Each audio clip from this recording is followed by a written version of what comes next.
Saludos a toda la afición de la lucha libre. Este que les habla es Michael Morales Torres, integrante del equipo de Lucha Libre Online, y tenemos el enorme privilegio de presentarles a nuestro invitado especial en la noche de hoy, representando eternamente a Crime Time, Money, yeah, JTG is in the house y Lucha Libre Online. Sir, it is an honor for us to have you as our guest. How are you doing today?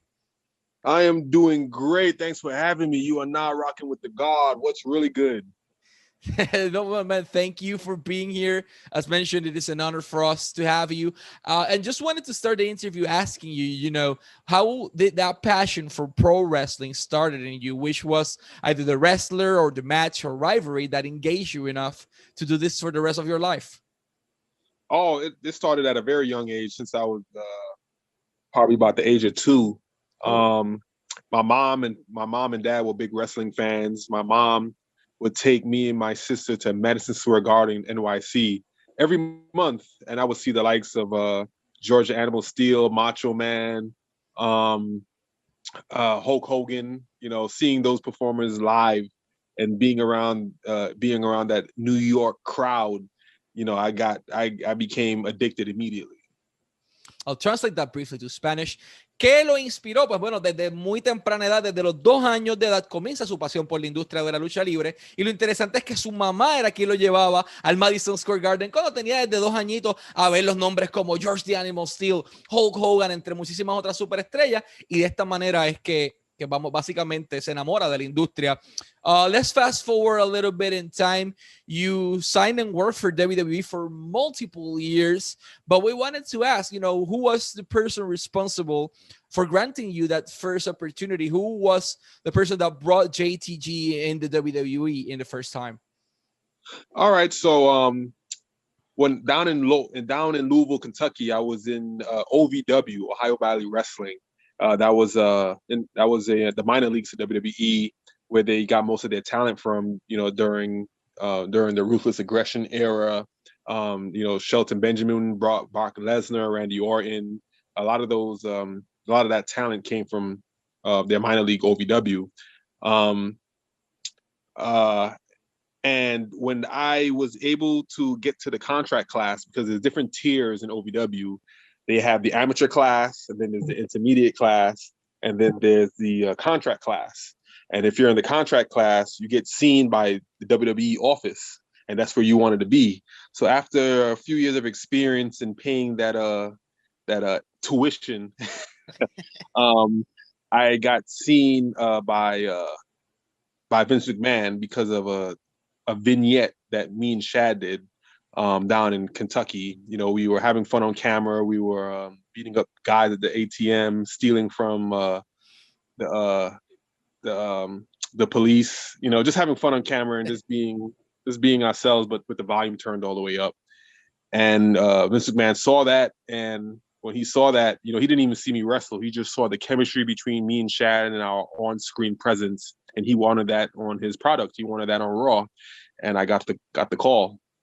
I'll translate that to Spanish. En aquel momento dado, en la antigua OVW en Louisville, en Kentucky, estaba un joven JTG que nos explica que en aquel momento dado habían 3 clases. Estaba la clase amateur, estaba la clase intermedia y estaba la clase de contratos. Esa clase de contratos tenía la oportunidad de que lo viera la gente en la WWE en aquel momento dado, y Vince McMahon decide observar el trabajo de JTG sin ni siquiera haberlo visto luchar, por un viñete que él hizo con Shad, en donde estaba robándole cosas a la gente y a la policía, cerca de las ATM, una cosa increíble, y vio esa química entre Shad y JTG y dijo, ok, esto es lo que yo quiero en mi producto, y eventualmente lo lleva a Raw, y de esa manera es que llegan a Raw. So, back on OVW, who decided to pair you up with Shad? Because the chemistry was like if you were long life friends, like from 2, 3, 4 years old. Yeah, when I first moved to Louisville, Kentucky, I had 2 people that took me under their wing when I first got there, and were treating me like a little brother. And I was Elijah Burke. The wrestling world know him as the Pope, and then Shad.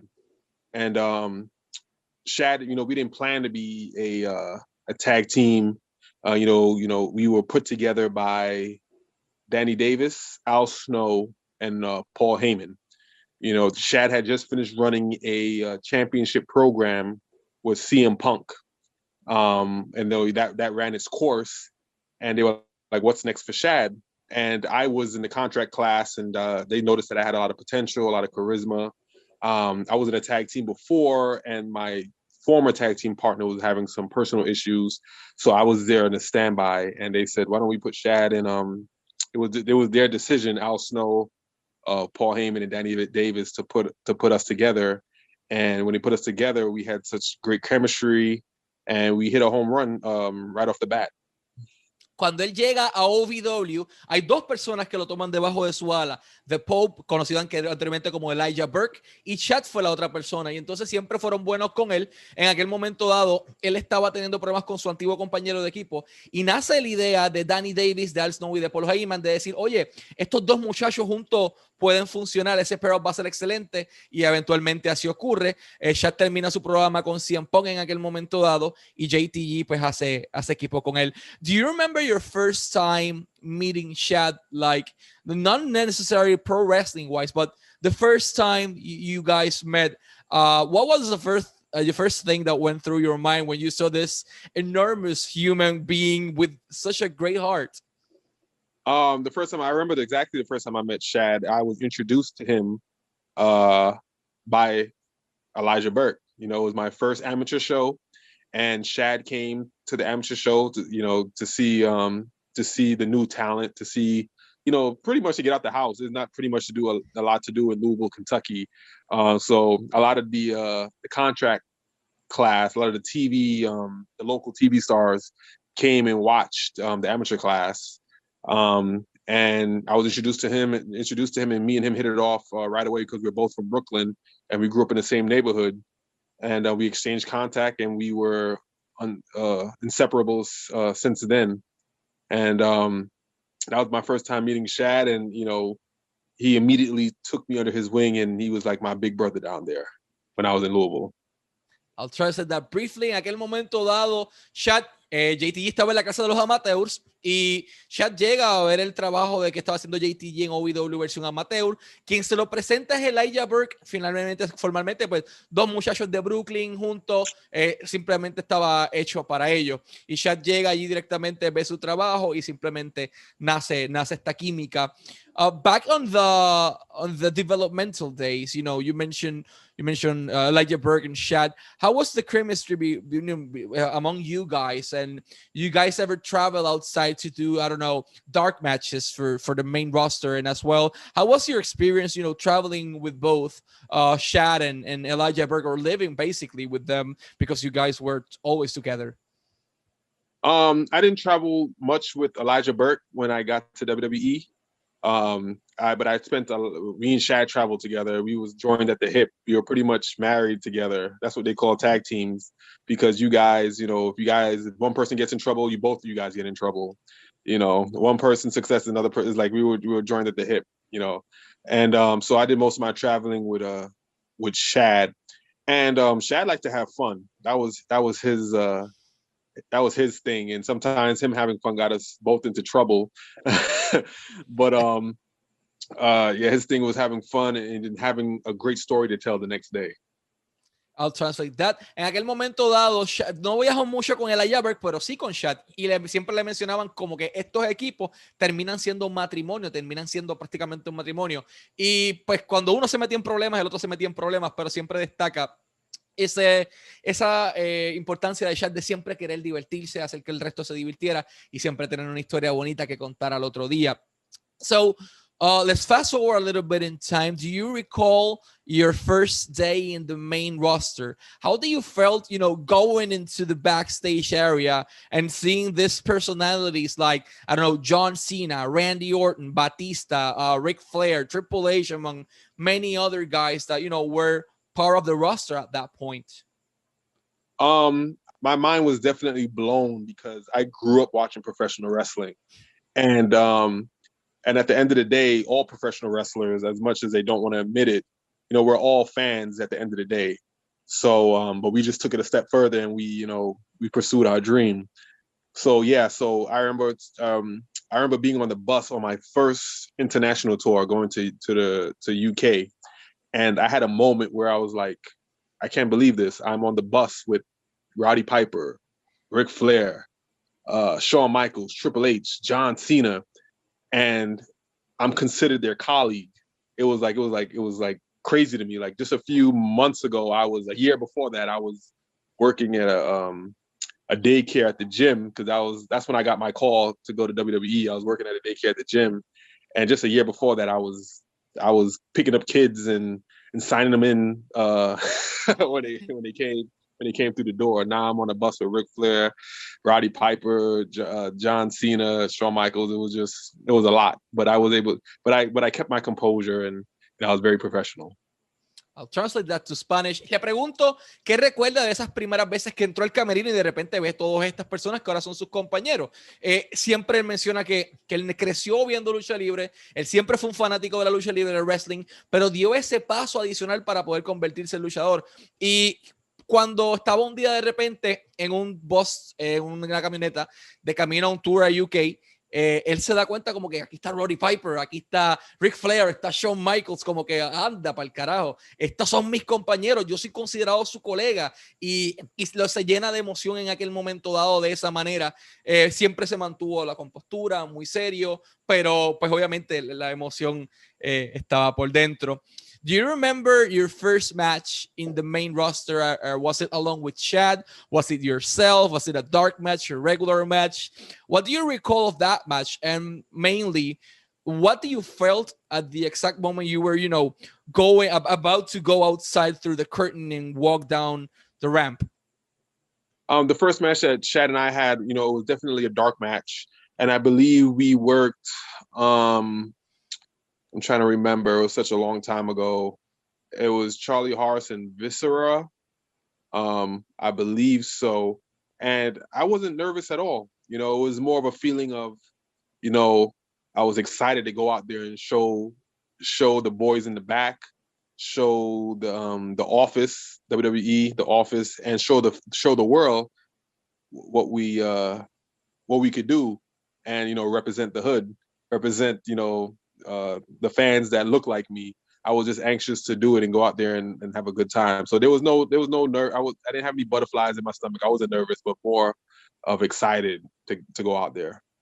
I'll translate that. No se sentía nervioso de salir por la cortina, simplemente estaba ansioso, estaba emocionado. Este era su momento de mostrarle al mundo qué podía hacer y demostrar a los muchachos ahí atrás de lo que estaba hecho. Y su primera lucha recuerda vagamente que fue contra Charlie Haas y Viscera, pero simplemente recuerda eso, que se sentía muy emocionado, obviamente, de estar con Chad y de poder probarle al mundo de que estaba hecho. So, let's fast forward a little bit in time. We all remember that wholesale on Survivor Series, I believe, Lita's retirement, and Crying Time suddenly started selling everything among the things, a dildo, a yeast infection lotion cream, an underwear that JBL bought, among many other things. So who came up with the idea of, doing that totally non-PG sketch in the middle of pay-per-view television? It definitely wasn't our idea to do the segment, but when we were told, as soon as we walked through the building, we were told what we were doing, and we was like, wow, that's for a retirement match. It's our last match, and then we went up to Lita because we wanted to make sure that we got her blessings to do it. It was her retirement match. I know that's not the way that a WWE superstar would like to go out. But she gave us our blessing. She's like, you guys have fun, don't hold back, go out there and give people give people a good show. And then we got the go from her. So we just got creative with it. They told us about the segment, but it was up to me and Shad to make it historical, make it memorable. And we started getting some items together and creating the promo as we went around the ring, and we rehearsed it, and some stuff we didn't say during rehearsal because we knew we would get in trouble for it, so we just kind of like flipped it out in front of a live audience, and it was either going to get us in trouble or it was going to be great, and it came out great, so we took a good risk. I'll translate that. En aquel momento le pregunto por ese famoso wholesale que tuvieron de la lucha de retiro de Lita. Dice que no fue idea de ellos, simplemente le dieron pues, ese segmento. Y obviamente es como que les estuvo raro, a nadie quiere irse de esa manera a una lucha de retiro. Y va donde Lita a preguntarle como que mira, esto está bien, y obtuvo su bendición, como que sí, diviértanse.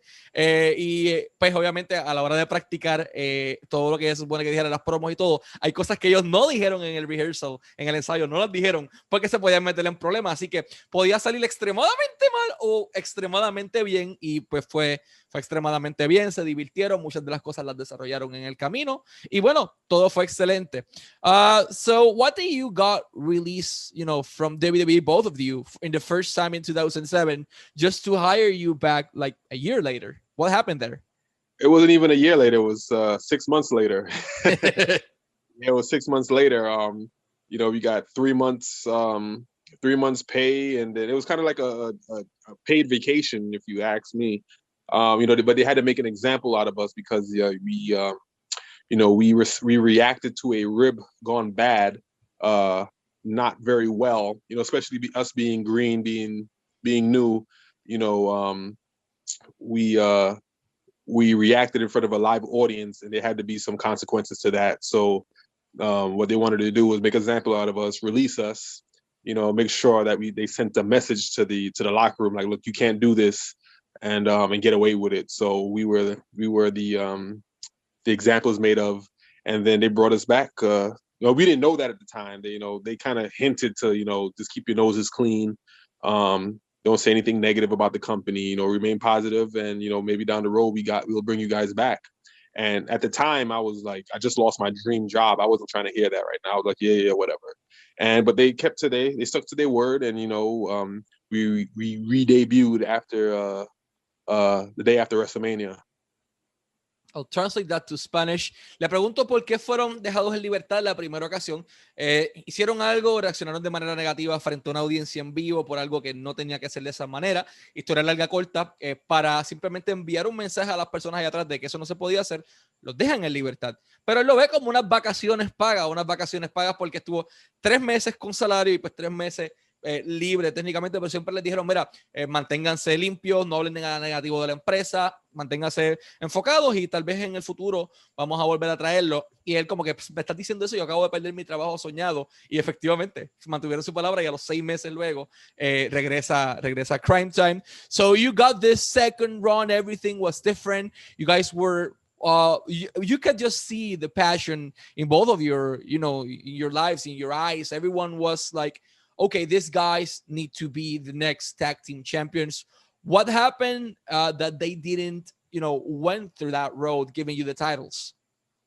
There was a few occasions where Shad and I were supposed to win the tag team titles.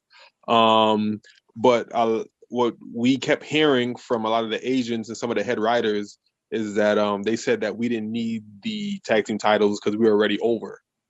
We heard that a lot, and it didn't make sense to us. Like, what do you mean that we're already over? It is that at this moment right now, the tag team title has been switched around so much that, we need, they said that they needed the titles to make tag teams. You guys are already made, you're already over, the crowd already loves you, and the title, putting the title on you guys at this moment is not going to make any sense. We need to reserve the title for other tag teams who are not established. And it was like, it sounded like they were making excuses, and it was like, whatever. And we just, we kept control of what we can control, which was our character and getting over with the fans. So that part, and I think as a WWE superstar, even as a professional wrestler, I think nothing beats being over with the crowd. I don't care if you can make somebody the champion, but if the crowd doesn't love them or responds to them or reacts to them, no title could help them. Like, the crowd interaction, fan interaction. Translate that briefly. En aquel momento dado, ¿por qué nunca le dieron los títulos en pareja a Crime Time? Sencillo. Los agentes a la parte de atrás y los escritores le dijeron, pues si ya ustedes están acá arriba, ustedes están over, ustedes están bien con el público, ustedes no necesitan los títulos. Y es como que, ¿pero por qué? O sea, estamos over, es el momento de darnos los malditos títulos. No pasó, ellos dijeron que tenían que dárselos a otras personas que realmente los necesitaran, y para él su mejor satisfacción es que siempre estuvieron over con el público siempre los quiso, y no importa, hay personas que les dan el título y no funciona, pero en su caso, pues ellos siempre funcionaron. Who decided to, break up the tag team after such a fun ride, because it was a fun roller coaster ride? After Shad and I, we had this discussion many a times. We were getting disappointed in the tag team division because the tag team division at the time wasn't getting a lot of attention.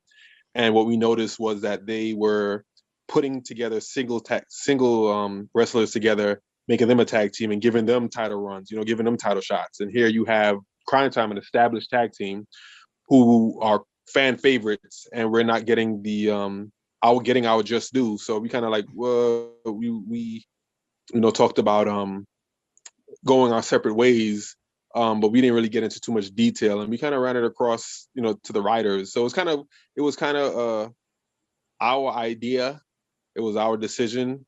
So yeah, it was pretty much our idea and our decision.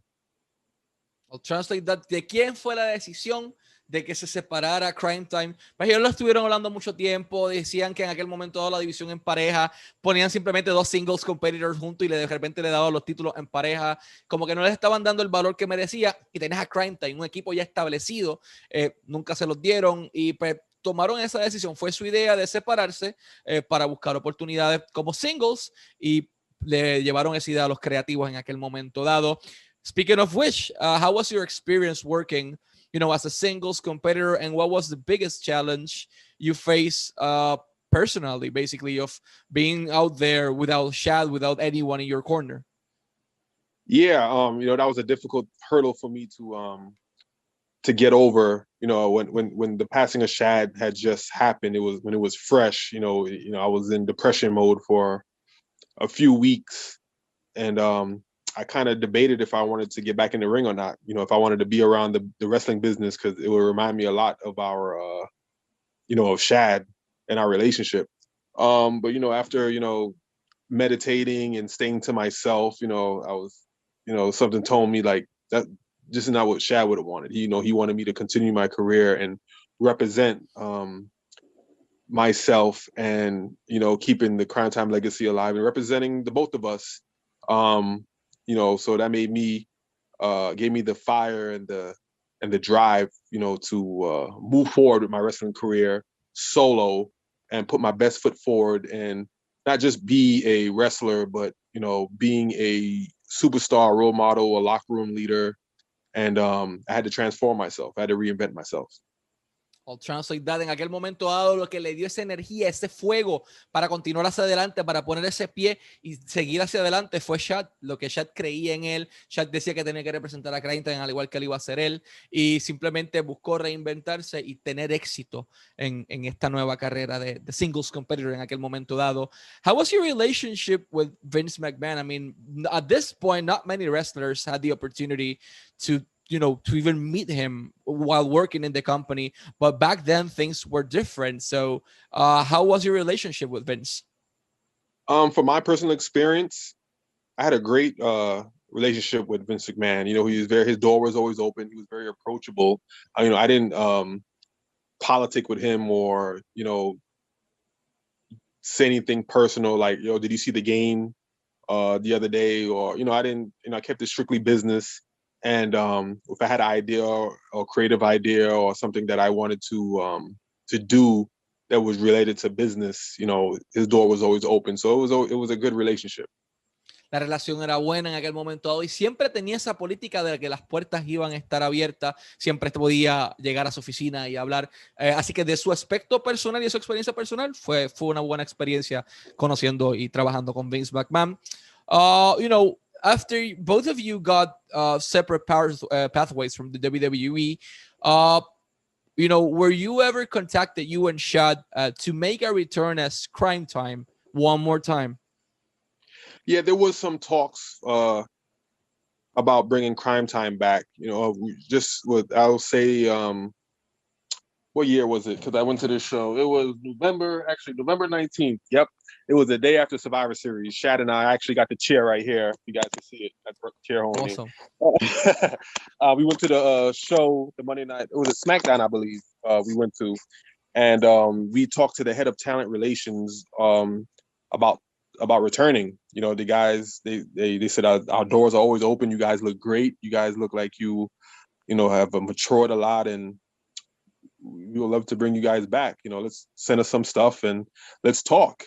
It sounded great, but it never materialized. There was just a lot of back and forth.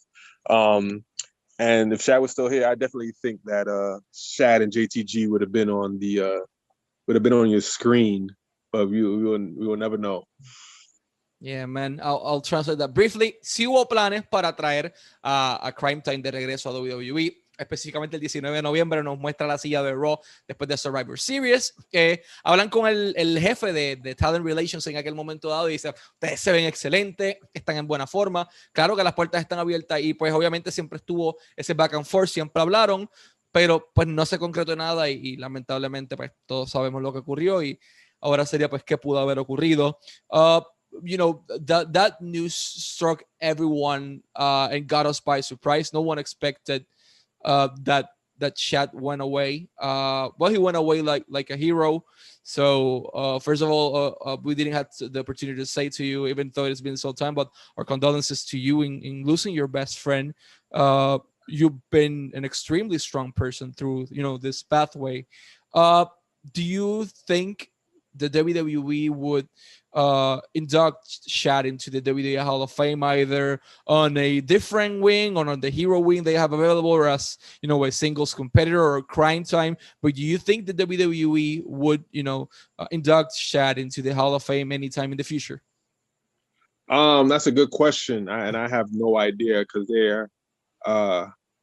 WWE is hard to figure out what they're gonna do. If it's the Hall of Fame or if it's the Ultimate Warrior Award, either one would be great for Shad. He is we are Hall of Famers, I believe so.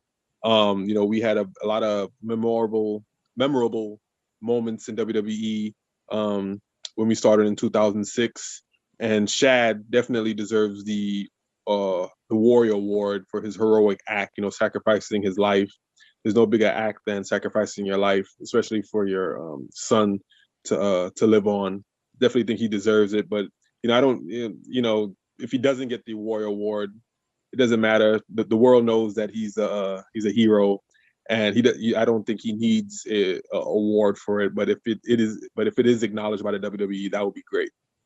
I'll translate that. Le pregunto si Shad será exaltado o podría ser exaltado en el futuro de alguna manera. JTG dice que sí, que eventualmente él entiende que sí, que tanto él como Shad son merecedores de ese premio porque fueron muy memorables, pero Shad específicamente merece ese Warrior Award más que cualquier otra persona porque no hay acto más heroico que dar tu vida para salvar la de tu propio hijo, y eso lo hace un verdadero guerrero. Si le dan el premio, excelente, pero todos sabemos en el corazón que Shad es un guerrero. I also want to say something else in Spanish.